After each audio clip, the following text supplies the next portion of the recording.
Hello friends, എല്ലാവർക്കും നമസ്കാരം. എല്ലാവരും കാത്തിരിക്കുന്ന നിങ്ങളുടെ പുതുപുത്തൻ വിശേഷത്തിലേക്ക് ഏവർക്കും സ്വാഗതം. അങ്ങനെ നമ്മുടെ ആദർശ് ചോദിക്കുകയാണ് വേണിയോട്, നീ സത്യം പറ, എന്താണ് സത്യത്തിൽ നീ ഇവിടുന്ന് പോകാൻ കാരണം, നിൻ്റെ വീട്ടിലേക്ക് പോകാനായിട്ട് കാരണം എന്നൊക്കെ ഇങ്ങനെ ചോദിക്കുക കേട്ടോ. അപ്പോഴേക്കും ഇവള് പതുക്കെ തപ്പി അത് ഒഴിവാക്കാൻ നോക്കി കഴിയുമ്പോഴേക്കും ആദർശ് ഇവളുടെ കണ്ണിലേക്ക് തന്നെ നോക്കിയിട്ട്, നീ എൻ്റെ മുഖത്ത് നോക്കി സത്യം പറയാനായിട്ട് ഇങ്ങനെ പറയുകയാണ്. അപ്പോഴേക്കും കുറച്ച് നേരം മുഖത്ത് നോക്കി നിന്നപ്പോഴേക്കും, നിങ്ങളുടെ കണ്ണൊരു രക്ഷയില്ലാട്ടോ, നിങ്ങളെൻ്റെ മുഖത്തിങ്ങനെ നോക്കല്ലേ എന്ന് വേണി പറഞ്ഞു. അപ്പോൾ എന്നാൽ സത്യം പറ, വെളുപ്പിന് 3 മണിക്ക് എന്നെ വിളിച്ചുണർത്തി പെട്ടെന്ന് റെഡിയാവുക, നിനക്ക് നിൻ്റെ വീട്ടിൽ പോകണമെന്ന് പറഞ്ഞു. എന്താ കാര്യം എന്ന് എത്ര ചോദിച്ചിട്ട് നീ പറഞ്ഞുമില്ല. എന്നിട്ട് ഞാൻ വല്ല എതിർപ്പം പറഞ്ഞോ? മാക്സിമം 1/2 മണിക്കൂറിനുള്ളിൽ നമ്മൾ നിൻ്റെ വീട്ടിലെത്തും. എപ്പോഴെങ്കിലും നീ എന്നോട് കാര്യങ്ങൾ തുറന്ന് പറഞ്ഞേ പറ്റുള്ളൂ. എന്താ കാര്യം, നിൻ്റെ വീട്ടിൽ എന്തെങ്കിലും പ്രശ്നമുണ്ടോ എന്നൊക്കെ ആദർശ് ഇങ്ങനെ ചോദിക്കുകയാണ്. അപ്പോഴേക്കും വേണി നിന്ന് ബബ്ബ വയ്ക്കുക. നീ എന്താണേലും പറഞ്ഞോ, ഞാൻ നിന്നെ വഴക്ക് പറയത്തില്ല. ആണോ, എന്നെ വഴക്ക് പറയില്ല എന്ന് ഉറപ്പാണല്ലോ അല്ലേ എന്ന് വേണി ഇങ്ങനെ ചോദിച്ച് ഉറപ്പ് വരുത്തുക കേട്ടോ. അപ്പോൾ ആദർശ് പറഞ്ഞു, ഇല്ല, സത്യമായിട്ട് നിന്നെ വഴക്ക് പറയില്ല. അവസാനം ഞാൻ കാര്യം പറഞ്ഞു കഴിയുമ്പോൾ തന്നെ എന്നെ കളിയാക്കരുത് കേട്ടോ. ഇതിനാണോ നീ എന്നെ ലീവ് എടുപ്പിച്ച് തൃശ്ശൂർക്ക് വിളിച്ചുകൊണ്ട് പോകുന്നതെന്ന് ചോദിച്ച് ഞാൻ കളിയാക്കുകയും ചെയ്യല്ലോ കേട്ടോ. ഇല്ല, നീ കാര്യം പറ. അതേ, ഞാനേ ഉറക്കത്തിൽ എൻ്റെ ഏട്ടനെ സ്വപ്നം കണ്ടു. ശങ്കര ഏട്ടനെ, നമ്മുടെ ശങ്കർബായില്ലേ, സ്വപ്നം കണ്ടു ശങ്കർബായിക്ക് എന്തോ വിഷമമുള്ളതുപോലെ. അപ്പോൾ എനിക്ക് ഏട്ടനെ കാണാൻ തോന്നി. അതുകൊണ്ടാണ് ഞാൻ രാവിലെ തന്നെ, എനിക്ക് ഏട്ടനെ അത്രയ്ക്ക് ഇഷ്ടമാണ്. നിങ്ങളൊക്കെ വിചാരിച്ചിരിക്കുന്നുണ്ടോ ഞാൻ ഏട്ടൻ്റെ വാശി തീർക്കാൻ വേണ്ടിയിട്ടാണ് ഞാൻ നിങ്ങളെ കല്യാണം കഴിച്ചതെന്ന്? അല്ല, എൻ്റെ ഏട്ടൻ്റെ സന്തോഷത്തിന് വേണ്ടിയിട്ടാണ്. എൻ്റെ ഏട്ടന് സന്തോഷമാണ് ഇത് ഗൗരിയെ കല്യാണം കഴിക്കുകയാണെങ്കിൽ അതന്ന് ആയിക്കോട്ടെ എന്ന് ഓർത്തിട്ട് ഏട്ടൻ്റെ സന്തോഷത്തിന് വേണ്ടിയിട്ട് ഞാനത് സമ്മതിച്ചത്. എനിക്ക് എൻ്റെ ഏട്ടനെ അത്രയ്ക്ക് ഇഷ്ടമാണ്. ഞങ്ങൾ പണ്ട് രാജുവിൻ്റെ അതേപോലെ ആയിരുന്നേ. ഇങ്ങനെ എപ്പോഴും ഒരുമിച്ച് നടക്കുള്ളായിരുന്നു. എന്ത് ചരിത്രത്തിനും ഞങ്ങൾ ഒരുമിച്ചായിരുന്നു എന്നൊക്കെ ഇങ്ങനെ പറയുകയാണ്. ഏട്ടനോടുള്ള ഒരു സ്നേഹം ആദർശേട്ടന് ഗൗരിയോടുള്ളത് പോലെ തന്നെയാണ് എനിക്ക് എൻ്റെ ഏട്ടനോടുമുള്ള സ്നേഹം എന്നൊക്കെ ഇങ്ങനെ വേണി പറയാം. ഏട്ടൻ്റെ സന്തോഷം കാണാൻ വേണ്ടിയിട്ടാണ് ഞാൻ നിങ്ങളുമായിട്ടുള്ള കല്യാണത്തിന് സമ്മതിച്ചത്. അല്ലാണ്ട് ഈ മത്താപ്പനെ കണ്ട് ഫ്ലാറ്റായിട്ടൊന്നുമല്ല കേട്ടോ. പക്ഷേ എനിക്ക് നിങ്ങളെ ഇപ്പം ഇഷ്ടമാണ് കേട്ടോ.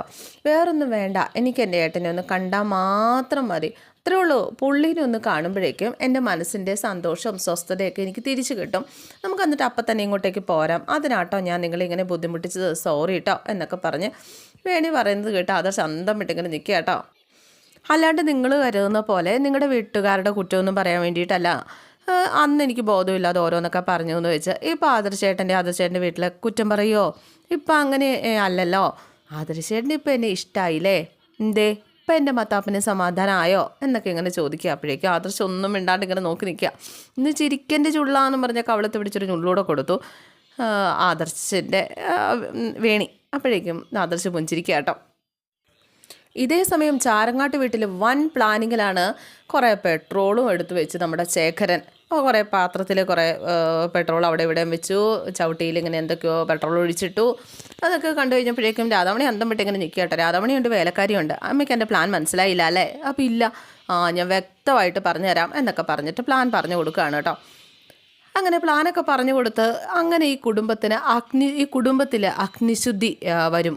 പ്ലാൻ പറഞ്ഞു കഴിഞ്ഞിട്ട് പറയാണ്ട് ഇതൊക്കെ നടക്കണമെങ്കിൽ ഗൗരി ഈ അടുക്കളയിൽ എത്തണം, എന്നാൽ മാത്രമേ ഇതൊക്കെ നടക്കുള്ളൂ. അവളെ ഇവിടെ കൊണ്ടുവരേണ്ടത് അമ്മയുടെ ഉത്തരവാദിത്വമാണ്. അത് അമ്മ ഏറ്റെടുക്കണം. അത് നീ എനിക്ക് വിട്ടേരേടാ. ഗൗരിയെ ഇവിടെ വരുത്തുന്ന കാര്യം ഞാൻ ഏറ്റു. അതിനുള്ള വഴിയൊക്കെ എനിക്ക് അറിയാം. മുള്ളിനെ മുള്ളുകൊണ്ടെടുക്കാൻ എനിക്കറിയാടാ എന്നൊക്കെ ഇങ്ങനെ പറയുകയാണ്. അപ്പോഴേക്കും അത് മതി എന്ന് ശേഖരനും പറയാം കേട്ടോ. അങ്ങനെ രാധാമണി തങ്കച്ചി ആ കുറുക്കൻ്റെ ബുദ്ധിയോടെ നമ്മുടെ കമലയുടെ റൂമിലേക്ക് ചെല്ലുക. കമല അവിടെ ആകെ സങ്കടപ്പെട്ടിരുന്ന് കരയായിരുന്നു. കമലയെ ചെന്ന് പിടിച്ചെഴുന്നേപ്പിച്ച് കട്ടിലേക്ക് ഇരുത്തി. കമല താഴെ ഇരുന്ന് ഇങ്ങനെ കരയായിരുന്നു. എന്താ കമല ഇത്? ആകെ ക്ഷീണമാണല്ലോ, ആകെ വാടിപ്പോയല്ലോ, കുറച്ച് വെള്ളം അങ്ങോട്ട് കുടിച്ചേ. ഈ വെള്ളം ഇവിടെ ഉണ്ടായിരുന്നല്ലോ, നിനക്കെടുത്ത് കുടിക്കത്തില്ലായിരുന്നോ എന്നൊക്കെ ചോദിച്ച് ഇവൾക്ക് വെള്ളമൊക്കെ കൊടുക്കുകയാണ്. നീ വിചാരിക്കുന്നത് പോലെ എനിക്ക് ഗൗരിയോട് പകയോ ദേഷ്യമോ ഒന്നുമില്ല. നീ വിചാരിക്കുന്നത് പോലെ ഞാൻ അവളെ ശത്രുവായിട്ടും അല്ല കാണുന്നത്. പക്ഷെ അവൾ ചെയ്യുന്ന കാര്യങ്ങളൊക്കെ തിരുത്തണമെങ്കിൽ നമ്മൾ അവളെ ശിക്ഷിച്ചല്ലേ പറ്റുള്ളൂ. ഇന്ന് തന്നെ കണ്ടില്ലേ, ഒന്ന് ആലോചിച്ച് നോക്കിയാൽ ദേവിയമ്മയുടെ മുമ്പിൽ വെച്ച് ദേവിയമ്മ സംസാരിക്കുമ്പോൾ ഇടയ്ക്ക് കയറി സംസാരിക്കേണ്ട കാര്യം ഉണ്ടായിരുന്നു അവൾക്ക്. അവൾ ഈ വീട്ടിൽ ചെയ്യുന്നതൊക്കെ ശരിയാണെന്ന് നിനക്ക് തോന്നണുണ്ടോ? നിൻ്റെ ഭർത്താവ് ശേഖരൻ്റെ ഒരു ബഹുമാനിക്കുന്നുണ്ട്, അവനൊരു ചായ ഉണ്ടാക്കി കൊടുത്തിട്ടുണ്ട് അവളുടെ സ്വന്തം ഏട്ടനല്ലേ എന്നൊക്കെ ഇങ്ങനെ ചോദിച്ചു കഴിഞ്ഞപ്പോഴേക്കും അടുക്കള കയറണ്ടെന്നല്ലേ പറഞ്ഞ് ഗൗരിയോട് എന്ന് ചോദിച്ചു. ഞാനങ്ങനെ അടുക്കള കയറണ്ടെന്ന് പറഞ്ഞാൽ കയറണ്ടെന്നാണോ അതിനർത്ഥം? അന്നേരം അവൾ വന്നൊന്ന് മാപ്പ് പറഞ്ഞാൽ തീരുന്ന പ്രശ്നമല്ലേ ഉള്ളൂ. അതിനൊന്നും അവൾ തയ്യാറല്ല. നിന്നെ കണ്ട് പഠിക്കാത്തത് എന്താ അവൾക്ക് എന്താ ഇതൊന്നും മനസ്സിലാക്കാത്തത്? നീ അതൊക്കെ അവളോടൊന്ന് പറഞ്ഞു കൊടുക്കണ്ടേ? എന്തായാലും ഞാൻ പറഞ്ഞ വാക്ക് ഞാൻ തന്നെ പിൻവലിക്കുന്നു, എന്താ പോരെ എന്നൊക്കെ ചോദിക്കുകയാണ്.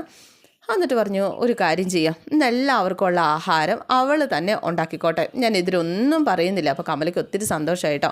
നീ തന്നെ ഈ കാര്യം ചെന്ന് ഗൗരിയോട് പറ. ഗൗരിക്ക് ഇതറിയുമ്പോൾ ഒത്തിരി സന്തോഷമാവും. അമ്മയ്ക്ക് അവളോടുള്ള ദേഷ്യം മാറിയല്ലോ.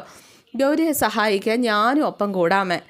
നീ എന്തിനാ സഹായിക്കാൻ വേണ്ടിയിട്ട് പോവുകയൊക്കെ ചെയ്യുന്നത്? നിനക്ക് വയറ്റിലുള്ളതല്ലേ, ആ ഓർമ്മ നിനക്ക് വേണ്ടേ? നീ സഹായിക്കാനൊന്നും പോകണ്ട കേട്ടോ. അധികം ദേഹമാണെങ്കിൽ ജോലിയൊന്നും ചെയ്യാൻ പാടില്ല. നീ ഇവിടെ മുറിയിൽ തന്നെ ഇരുന്നാൽ മതി, അവളെ ഉണ്ടാക്കിക്കോളും. നീ എന്തായാലും ചെല്ല്, അവളെ പറഞ്ഞ് മനസ്സിലാക്കി അടുക്കളയിലേക്ക് പറഞ്ഞു വിടുക എന്നും പറഞ്ഞാൽ താക്കോലും കൊടുത്ത് പറഞ്ഞു വിടുകയാണ്. കമലയ്ക്ക് ഇതൊന്നും മനസ്സിലാവാതെ കമല ചെല്ലുക. രാധാമണി തങ്കച്ചിരുന്നും ഇന്ന് അവൾ തീരും എന്നൊക്കെ ആലോചിച്ചുകൊണ്ടിങ്ങനെ ഇരിക്കുക കേട്ടോ. എന്തായാലും ഇതേ സമയം ഗൗരി വിളിച്ചിട്ട് ശങ്കറിൻ്റെ കൂട്ടുകാരന്മാർ അജിത്തും ജോജുവും മുറ്റത്തെത്തിയിട്ടുണ്ട് കേട്ടോ. ബൈക്കിൽ വന്ന് ഇറങ്ങിയപ്പോഴേക്കും നമ്മുടെ ശേഖരൻ ഇങ്ങനെ കാവൽക്കാരനെ പോലെ മുറ്റത്ത് ഇങ്ങനെ നിൽക്കുകയാണ്. തൊടിമോടൻ ഇങ്ങനെ നിൽക്കുക. എന്താ വന്നേ? അപ്പോഴേക്കും ഏട്ടത്തിയമ്മ വിളിച്ചു. ഏതേട്ടത്തിയമ്മ? അല്ല, ഗൗരി ഏട്ടത്തി വിളിച്ചു എന്നിങ്ങനെ പറഞ്ഞു. നിന്നെയൊക്കെ കണ്ടിട്ട് കുറേ നാളായി, ഇപ്പോൾ കെട്ടിയെടുത്തത് അവൾ വിളിച്ചിട്ടല്ലേ? ഗൗരി എന്തുട്ടിനാ നിങ്ങളെ വിളിച്ച്? എന്തുട്ടാ പറഞ്ഞേ? അപ്പോൾ ഏട്ടത്തിയമ്മ പാവം ആകെ വിഷമത്തിലാണ്. ശങ്കർബായിയെ എവിടെയാണെന്ന് അറിയത്തില്ലല്ലോ, ആ ഒരു സങ്കടത്തിലാണ്. ഫോണിൽ വിളിച്ചിട്ടാണെങ്കിൽ കിട്ടുന്നുമില്ല, ഫോൺ കൊണ്ടുപോയിട്ടുമില്ല എന്നൊക്കെ ഇങ്ങനെ പറഞ്ഞ് ആകെ സങ്കടപ്പെട്ട് രാജ്യത്തും ജോജു ഇങ്ങനെ പറയുക. അതെ, മര്യാദയ്ക്ക് വന്ന വഴിക്ക് വിട്ടോണം. അവനെവിടെ പോയിന്ന്? അവൻ ഞങ്ങളുടെ എൻ്റെ അനിയനാ. അവനെവിടെ പോയിന്ന് കണ്ടുപിടിക്കാൻ ഇവിടെ അറിയാം. ചാരങ്ങാട്ടുകാരുടെ പണി നിങ്ങൾ ചെയ്യണ്ട. വിട്ടോ എന്നും പറഞ്ഞിട്ട് ഇതുങ്ങൾ ഓടിക്കുക കേട്ടോ. അങ്ങനെ അവർ വണ്ടി എടുത്തുകൊണ്ടങ്ങ് പോയി. ഇതേ സമയം കമല ചെന്നിട്ട് ഗൗരിയുടെ റൂം തുറന്നു കൊടുത്തു. കമലയുടെ തുറന്ന വഴി കമലയോട് പറഞ്ഞു, എനിക്ക് ശങ്കറിനെ എത്രയും പെട്ടെന്ന് കണ്ടെത്തണം. ശങ്കറിൻ്റെ കാര്യത്തിൽ എനിക്ക് നല്ല ടെൻഷനും പേടിയുണ്ട്. ശങ്കർ എവിടെയാണെങ്കിലും ഞാൻ കണ്ടെത്തും, അല്ലെങ്കിൽ എനിക്ക് മനസ്സമാധാനം ഉണ്ടാവില്ല. ഞാൻ പോവുക ഇടത്തി എന്ന് പറഞ്ഞ് പോകാനായിട്ട് ഓടാൻ തുടങ്ങുക. അപ്പോൾ നീ സ്വസ്ഥമായിട്ടിരിക്കും. ഞാനൊന്ന് പറയട്ടെ ഗൗരി, ശങ്കറിൻ്റെ കാര്യത്തിൽ നിനക്കൊരു പേടി വേണ്ട. അവൻ ഇങ്ങോട്ടേക്ക് തന്നെ തിരിച്ചു വരും. നീ അതോർത്ത് പേടിക്കൊന്നും വേണ്ട. അവൻ തിരിച്ചു വരുന്നത് വരെ ഇവർ പറയുന്നതൊക്കെ കേട്ട് നീ അനുസരിച്ചേ പറ്റുള്ളൂ. വേറെ നിവൃത്തി ഒന്നുമില്ല. അച്ഛനും അമ്മയും ശേഖരേട്ടനും ഒക്കെ നല്ല ദേഷ്യത്തിലാണെന്ന് നിനക്കറിയാലോ. അപ്പോഴേക്കും അവരുടെ ദേഷ്യം മാറ്റിയെടുക്കാൻ എനിക്കൊന്നും ചെയ്യാൻ കഴിയില്ല കമലെടുത്തി. നീ ഒരു കാര്യം ചെയ്യുക, നീ അടുക്കളയിലേക്ക് ചെല്ലുക, എന്നിട്ട് നിനക്ക് ഇഷ്ടമുള്ള എന്തെങ്കിലുമൊക്കെ ഉണ്ടാക്കുക.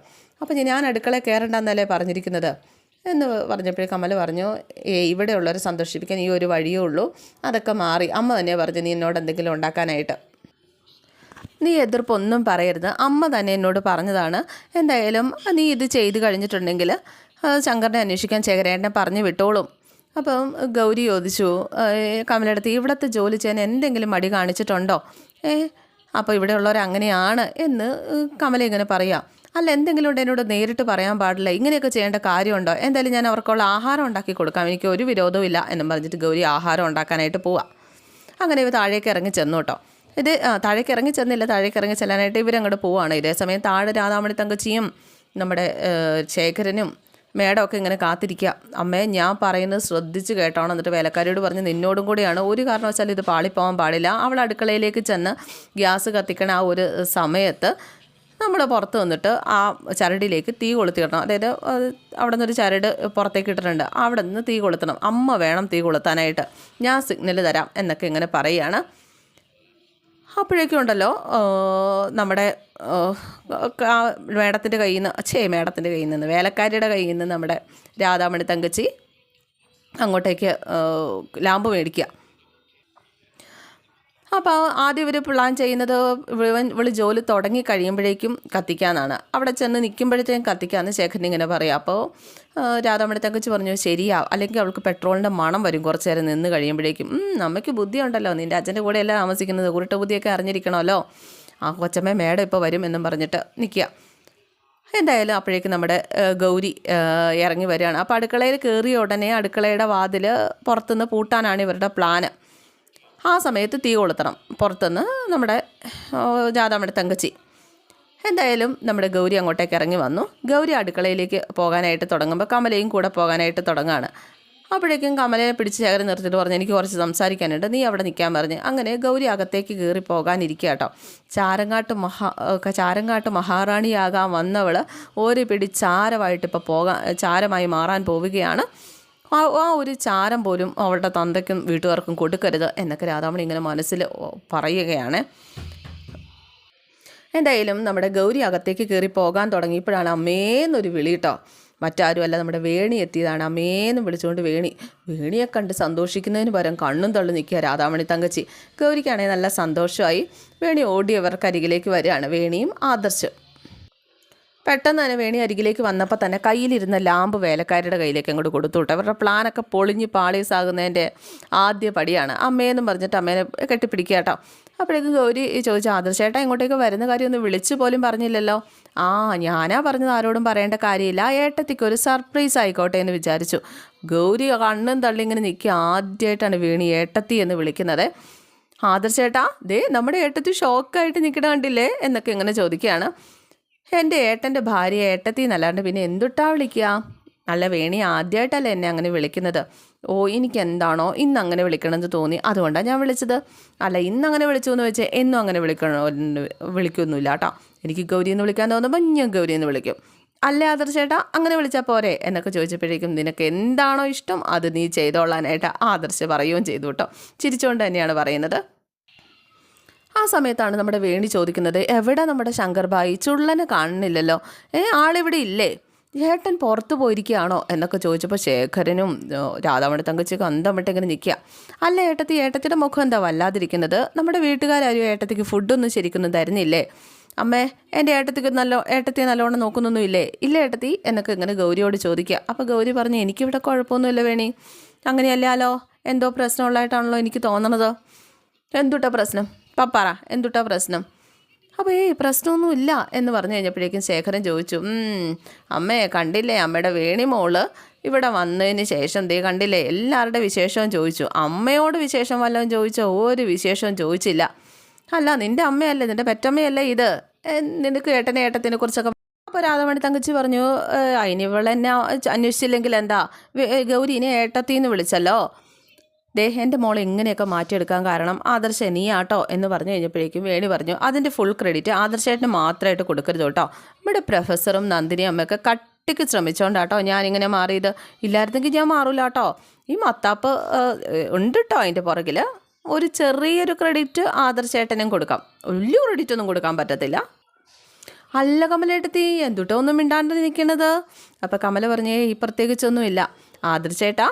നമ്മുടെ കമലേടത്തേക്ക് എപ്പോഴും വ്രതവും പൂജയും ഭയങ്കര വിശ്വാസമാണേ, ഭയങ്കര വിശ്വാസം. നമ്മുടെ മുത്തശ്ശിക്ക് പറ്റിയ കക്ഷി തന്നെയാണ് കമലേടത്തി. അപ്പോഴേക്കും ഗൗരി പറഞ്ഞു, എനിക്ക് അടുക്കളയിൽ കുറച്ച് പണിയുണ്ട്, ഞാൻ പെട്ടെന്ന് വരാം, നിങ്ങളിരിക്കുക എന്നിങ്ങനെ പറയുകയാണ്. എന്തായാലും ഇന്നത്തെ എപ്പിസോഡ് ഇവിടെ അവസാനിക്കുകയാണ്. സിയോഗി, താങ്ക് യു.